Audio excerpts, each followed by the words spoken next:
তোমরা অনেকেই কিন্তু আমার মেয়ের জন্য বানানো খাবারগুলো খুব পছন্দ করো। একদিন আমি আমার বাচ্চার জন্য এই ওটসটা বানিয়েছিলাম, তো এই দিদিভাই আমাকে কমেন্ট করেছে, দিদিভাই রেসিপিটা দিও প্লিজ। তো এই যে দিদিভাই, আজকে আমি আবারও আমার মেয়েকে সকালের খাবারে ওটস দেব। আমি কিভাবে ওটস বানিয়ে আমার মেয়েকে দিই সেটাই তোমাদের সঙ্গে শেয়ার করব। আমি কিন্তু আমার মেয়েদের প্রত্যেকটা খাবারে সাদা তেল বা সরিষার তেল দুটোর কোনো কিছুই ব্যবহার করি না। আমি প্রত্যেকটা খাবারে তাদের ঘি ব্যবহার করে থাকি, কারণ ঘি খাওয়া খুব উপকার।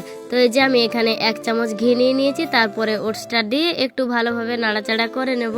ঘি খাওয়া শরীরের পক্ষে ভালো, এটা তোমরা সবাই জানি। আর কি জানো, ঘি দিলে কিন্তু খাবারের স্বাদটা আরো দ্বিগুণ। হালকা নাড়াচাড়া করার পর কিন্তু আমি এখানে দুধটা দিয়ে দিয়েছি। যাদের বাচ্চার বয়স 1 বছরের নিচে তারা কিন্তু দুধ দিও না, তারা জল দিয়ে জিনিসটা করতে পারো।